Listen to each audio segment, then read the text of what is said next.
In this episode, we're going to cover multi-tenancy in Rails applications. Now, if you're not familiar with multi-tenancy, it's basically a way to separate or sequester your records based upon the account that's currently being logged in or visible. So that can come from a multitude of different ways. And one of those is, my example here is FreshBooks. If you go to a subdomain.freshbooks.com, you have an account there, and you set up this subdomain when you register. You're probably familiar with this. Basecamp used to do it, and a whole bunch of other sites used to do it, and this allows them to take a look at the subdomain, and then all of the records that are ever accessed through that subdomain are users, projects, you name it, through that specific account that's attached to the subdomain. So we can do that using a gem called apartment. And in a future pro episode, we're going to do this from scratch so you can understand how this works. Now, apartment is a pretty great gem. It is pretty simple, and you have a simple installation process, and you basically create these tenants. And this tenant would be the subdomain that you want. So you'll replace tenant name with that. So you'll grab this information from the user when they register and then automatically create a tenant accordingly. Now, in apartment, it actually goes the extra step and creates a separate PostgreSQL schema, or if you're using SQLite, it will create a separate database for those records, which is really nifty. So this separates data out into different databases effectively within the same system. So that's really cool and something that can be a little tricky to set up from scratch. So using this gem is really helpful to do that. So let's just get started and take a look at what we can do. I'm going to grab the apartment gem from Ruby Gems. Copy that to the clipboard. So let's create a new Rails application called Project Management. And then let's cd into the application, open up Vim, jump into our gem file, and then paste in that apartment line here at the bottom. Now we can run bundle to install the apartment gem, and then we can create the installer. So let's run Rails G apartment install, and this will create an apartment config file for us. So we can open that up in the config initializers apartment.rb file, and we'll see here that there's a bunch of configuration stuff for us to use. Now, you'll want to take a look at this and set it up for your application. So this is going to be different for everything. In one case, by default, they use subdomains to split out the tenants, but this isn't actually wired up until we modify the application.rb to add in some middleware. So reading through some of these other ones, though, you'll want to take a look at this. So excluded models is going to be important. Most of the time, you're going to want your user records to be global to your application. You won't have users that necessarily belong only to a certain subdomain.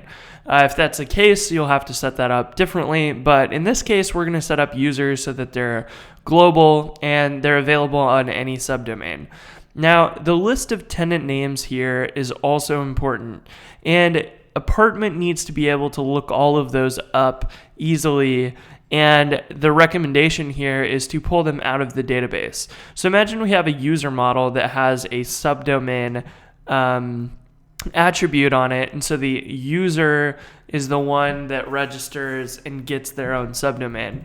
So you would say user.pluck the subdomain attribute off of them. This would create that array of all of the subdomains that are available, and then apartment knows which subdomains to respond to on the various requests that come in.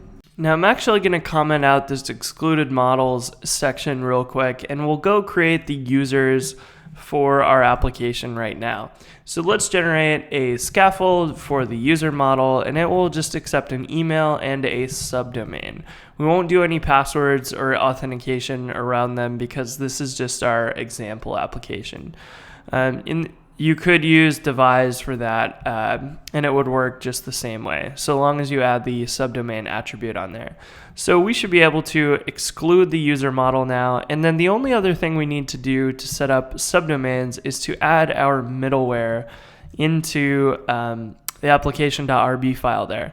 Now, the line that you'll want to grab here is the config middleware.use, and this is going to allow you to intercept those application requests and automatically switch the tenant that's active based on the subdomain. You can do the same thing with domains or the host as well. And then if you want to build something custom to do this, so maybe you want to include both domains and subdomains and have precedence there or something, you would be able to do that as well. So we're going to paste in just the subdomain one here and take a look at what we've got. Now, of course, the first step here is to run rakedb migrate, and we'll see that apartment's going to give us some output here saying that there's no tenants and it can't migrate for no tenants. So what this is actually saying is that every time you run a migration, it keeps the schemas in sync for the various tenants in your application.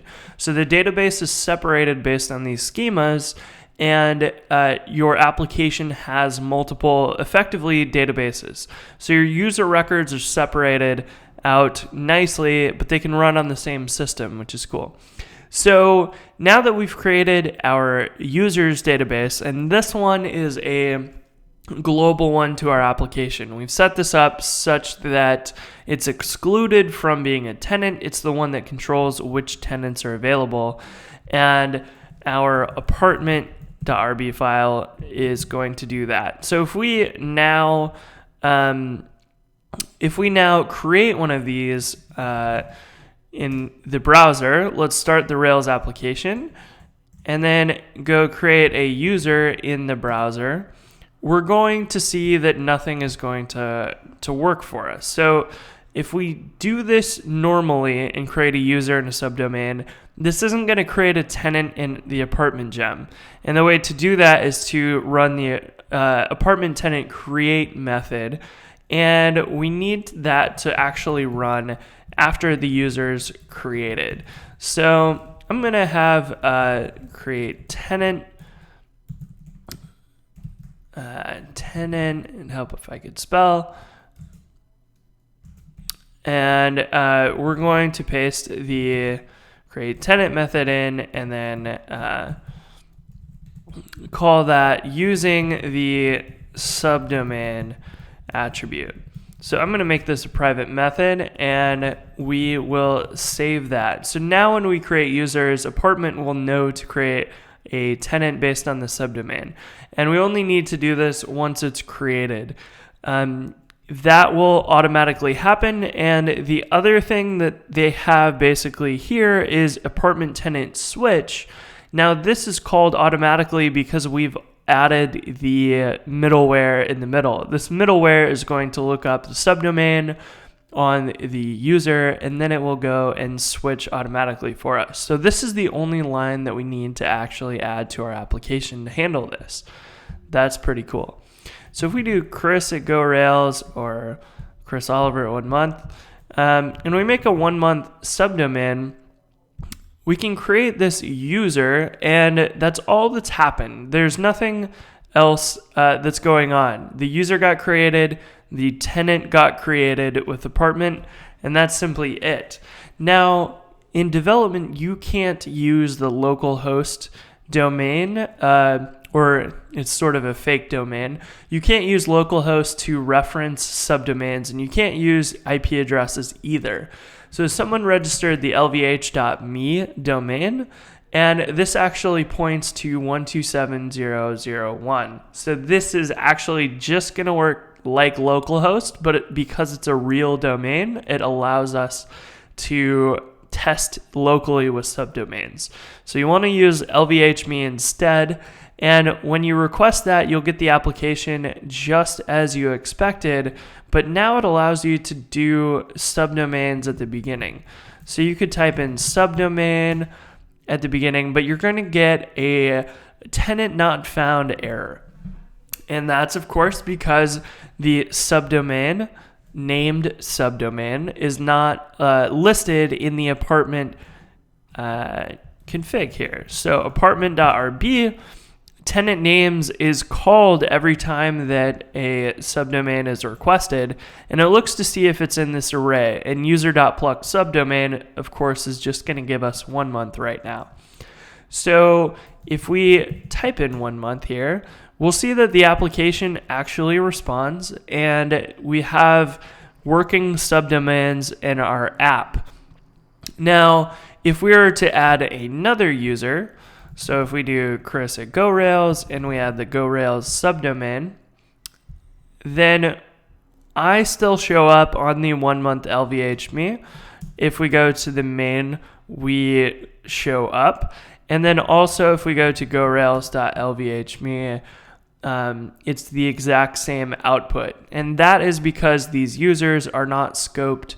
They are excluded from the multi-tenancy of the application. So to test out the actual multi-tenancy here, let's generate a scaffold for a project, and we'll give them titles. And you're going to notice here that what I did is I just generated a project without any association. So I didn't add a user ID to the project. And this is because apartment is going to know which tenant we're in, and it's going to automatically scope things for us because it's going to insert it into the separate schema. And that is going to allow us to build our application in a way that is modular like that without having to worry about it. So as you can see now, when we run rakedb migrate, the existing tenants also get the migrations applied to them. So 1 month and GoRails both got projects, and so did the main application. So this allows your migrations to run across all these tenants, and the more tenants that you create, the more of these that will run, but everyone will stay in sync that way.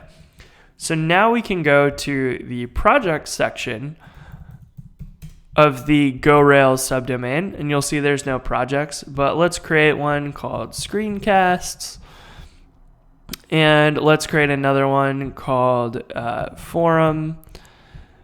And if we switch our subdomain, we should see that these projects have only stayed in the GoRails section. So if we go over to 1 month subdomain, there's no projects there. And that's because they're looking in a separate database. And if you look in our Rails logs, you'll see that the projects output from the queries are no different. The setup and connection to the database has happened behind the scenes with Apartment through that middleware that we're using. And the project.load knows to query these databases separately based upon the subdomain. Now that's really all we have to deal with in our application on a general level. So you've already got all of your records separated out automatically, and that means that you can start building things independently for each subdomain. Now the one thing you have to be careful with is that your main domain handles things appropriately. Now it's wise not to ever use domains without www for many reasons, some DNS related, but in multi-tenant applications, it's important to have www in there so that you get things that work correctly. Now, in this situation here, we're on the 1 month subdomain. I added a project called 1 month Rails, but if we go to the normal LVHMe without a subdomain, this is going to load up the first tenant that's available. And that's something that you probably don't want to do. You don't actually want that to be the main application, the homepage of your application. So the important thing to do is to redirect the non-subdomain domain to something like www.domain. So when you're in production, you want to use the www subdomain, especially in multi-tenant applications. But we need to be able to ignore that in apartment. We don't want users to be able to register the www subdomain and then take over our site. That would be bad. So here we can add this into our initializers section, and we can add that excluded subdomain. Now they recommend putting it inside the apartment folder in subdomain exclusions, but I'm just going to paste it here at the bottom of our initializers apartment.rb file. And I just noticed that it adds the middleware in here for subdomain, so you don't actually need to follow the directions that the README said of putting it inside your application.rb, because it's already handled for us here. So this will allow us to exclude the subdomain, and now we can refresh this page after restarting our Rails application. So refreshing this page, of course, we get an empty list of projects. And that means that this is going to store these projects in the main Rails database. This would happen just like you're used to. Anytime you're on a subdomain like GoRails, these will be saved in the GoRails database schema. So they will be separated out, but you'll want to be sure to remember that the www and the other excluded subdomains that you have are going to still have these database tables in them, and these routes will still be available. Now we can add database or routing constraints.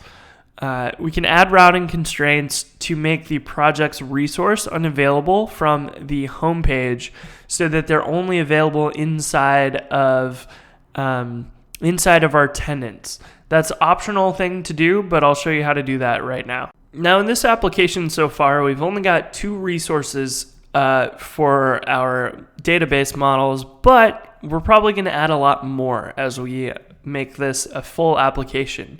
So I'm going to create a constraints block, and we'll use that here to wrap any of those routes that are going to be specifically for subdomains. So our customers will have different routes than our homepage and our main application. So if you sign up, there will be a certain amount of things you can do that you can only do there as part of sign up, like our marketing stuff, things like that. And then inside the subdomains, there will be a whole section that only applies to subdomains and using the application as an actual customer. So we'll set these up in 2 different blocks here. One is going to be unconstrained, that will be the user section there. And then the constraint on subdomain will be here. Now I'm going to paste in this regex, and this is basically going to negatively match the www subdomain. So it's going to look for any subdomain that isn't www, and it will match that, saying that the project's resources routes are available if it's not www. So saving this, we can go back to Chrome, and we can refresh the www on /projects, and we'll get a routing error now because it no longer matches a route. But if we go to gorails.lvhme, we'll be able to access that again. So on your marketing site, you probably don't need the projects to be available. You probably want to display your landing page, your sign up process, things like that. So having a section here for subdomain only resources is kind of useful and allows you to separate your application out a little bit that way. Now, another important refactoring here is that once you start to match more than just www, you're going to run into a slew of problems because this regex is going to be unmanageable pretty quickly. So we're going to delete that, and we're going to add a class called Subdomain Constraint. And I'm just going to create it right here.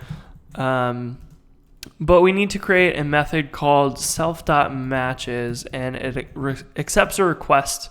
And then our request has things like request.subdomain will return the subdomain that may or may not exist. So we can say .present and request.subdomain is not equal to www.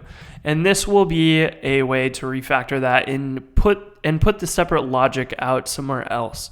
And refreshing our Rails app, we'll be able to see that project still works on GoRails. If we go to www, we get the routing error as we should expect. Now, this subdomain constraint probably will be more useful to have something like the list of subdomains that you want to exclude. So if we do a %w, we can do www, maybe we want admin, and let me fix subdomains, should be plural. And then we can check, instead of the request subdomain is not www, we can say if the list of subdomains we want to exclude does not include the subdomain. So if we remove this, then we can say, and it doesn't include that www or admin subdomain. So this allows us to reserve some subdomains as well that won't match these projects and things like that. So you want to make sure that this is the same list as the one that you are using in apartment, but you can share that with a constant variable across your application or something like that as well. Now, the last thing that I want to show you is that if we open up the config initializers session store.rb file, this is where the cookies are defined in your Rails application. So your session is saved to a cookie that's encrypted, and this sets the key, so it's the name of the cookie. The important thing here, though, is that by default, your browser is going to save the cookie by the full subdomain, and that is going to mean that you'll log into gorails.lvhme, and you won't be logged into onemonth.lvhme or www. And you probably want to change that so that logging in once applies to all the subdomains. And the way to do that is to set the domain to the top level domain. And if you put it to LVHME without subdomains, then this will set the cookie, and the browser accepts that. You couldn't set this for someone else's domain. The browser will know that, okay, you have subdomains, will allow you to set a cookie on the global domain or the subdomain specifically. So you get one or the other, and you're able to share the session across those subdomains by setting the domain here. In development, you'll want to set it to LVHME, and in production, you'll want it to match your production domain that you're running on, of course. So that was a rough introduction to the complicated world that is multi-tenant applications. There's a lot to worry about, and you have to understand lots of different small things about browsers, DNS, subdomains, things like that. But all in all, the Apartment Gem does a fantastic job of making this simple for you to build your basic multi-tenant Rails applications. So in the next Pro episode, I'm going to take a look at how to build this on a basic level from scratch, and how you can implement this without database separation if that's something you're not too worried about.